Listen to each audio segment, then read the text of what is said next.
আপনারা আসলে অমিত শাহ এবং নরেন্দ্র মোদীর তালিকা রিলিজ করবেন। কল্যাণ বন্দ্যোপাধ্যায় একজন প্রতিভাবান মানুষ। কল্যাণ বন্দ্যোপাধ্যায়ের শরীরী ভাষা, তার শব্দচয়ন, তার আক্রমণ এর সঙ্গে বাংলার মানুষ পরিচিত। যত কম কথা বলা যায় তত ভালো। ওনার বক্তব্যে প্রতিক্রিয়া দেওয়ার কোনো প্রতিভা হবে। নির্বাচন কমিশন বিজ্ঞপ্তি জারি করেছে, এসআইআর হবে। ঠিক আছে, এসআইআর হলে কি বিজেপির বাড়তি কোনো সুবিধা হবে? এসআইআর কি হচ্ছে রাজ্যে, কি মনে করছি রাজ্য সভাপতি? মৃত ভোটারের নাম যদি ভোটার তালিকা থেকে বাদ যায়, বাংলাদেশি রোহিঙ্গাদের নাম যদি ভোটার তালিকা থেকে বাদ যায়, বিজেপি, তৃণমূল, সিপিএম, কংগ্রেস বলে তো নেই, পশ্চিমবঙ্গবাসী। বিষয়টি জাতীয় নিরাপত্তা, বিষয়টা একটা সংসদীয় সুস্থ স্বাভাবিক গণতান্ত্রিক প্রক্রিয়া।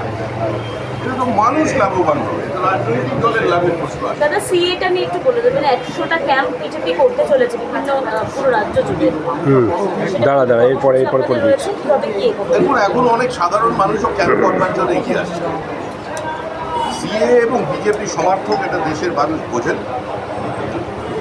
দিল্লি প্যাক্ট মানে নেহরু লিয়াকত চুক্তির প্রতিবাদ করে ডক্টর শ্যামাপ্রসাদ মুখার্জি জাতীয় মন্ত্রিসভা থেকে পদত্যাগ করেছিলেন উদ্বাস্তুদের সাথে।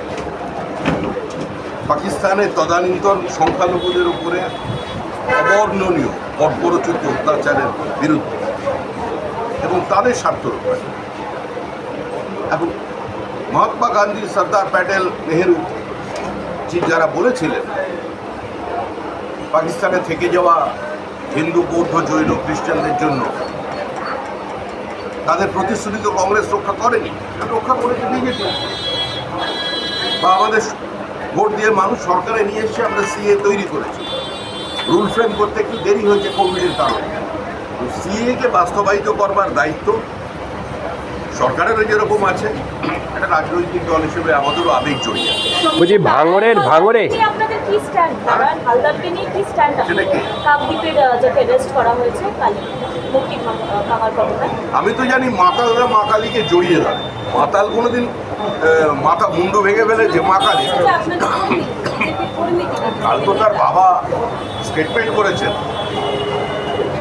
তার বাবা বলেছেন তার ঠাকুরদারও তৃণমূল, বাবাও তৃণমূল, ছেলেও তৃণমূল। কিন্তু প্রশ্নটা তৃণমূলের নয়, প্রশ্নটা মদ্যপ অবস্থায় ছিল কি ছিল না এটা নয়। প্রশ্ন হলো পরিকল্পিতভাবে তৃণমূল কংগ্রেস এক শ্রেণীর মৌলবাদীকে দিয়ে এই কাজ করিয়ে বার্তা দিতে চাইছে যে আমি তোমাদের সঙ্গে আছি, আমরা তোমাদেরই লোক। তোমরা যেভাবে মুর্শিদাবাদে আক্রমণ করেছো, যেভাবে নদিয়ার বিভিন্ন স্কুলের বাইরে সরস্বতী পূজা বন্ধ করার জন্য পোস্টার দিয়েছো, যেভাবে তোমরা মুখ্যমন্ত্রীকে চ্যালেঞ্জ জানিয়েছো অতীতে ডোমপুরে বাগনানে দাঁড়িয়ে, সেই সমস্তকে আমরা সমর্থন করছি। আমরা তোমাদের ভোট চাই। বাংলাদেশের যে ঘটনার প্রতিফলন পশ্চিমবঙ্গে হচ্ছে, সেই ঘটনায় আমাদের কোনো বিদ্বেষ নেই। তারাই পরিকল্পিতভাবে আজকে এখানে এই মূর্তির মাথা। দাদা, ভাঙড়ের শাসকের সমস্যার শেষ নেই। একদিকে যখন তৃণমূলের পার্টি অফিস ভাঙছে তৃণমূল, অন্যদিকে আইএসএফের বাড়িতেও বোমাবাজি চলছে। ওটা ওদের ভাই, ওদের নিজেদের ব্যাপার। ও ব্যাপারে আমার কিছু বলার নেই, কারণ আইএসএফ তো আমি জানতাম আমাদের ওখানকার যিনি বিধায়ক, ভালো ছেলে, উনি লড়াই করছিল। আবার দেখলাম ইদানিংকালে তৃণমূলের সঙ্গে মিটিংও করে। এখন তো আমরা এটা বলতে পারবো না। আপনারা এই প্রশ্নের উত্তর একমাত্র সিপিআইএমের কাছে পেতে পারেন, কারণ ওরা একবার ফিশ ফ্রাই খেয়েছে, এখন চিকেন কাটলেট খাবে মনে হচ্ছে বক্তব্য শুনে। ওরা বলতে পারে উপরে গেলে ঠিক কী হয় না। একটু হিন্দি একবার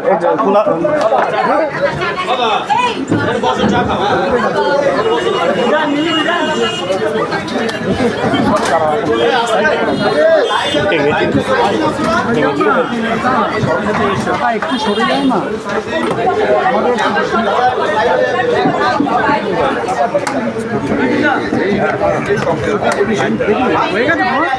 দাদা একটা হিন্দি।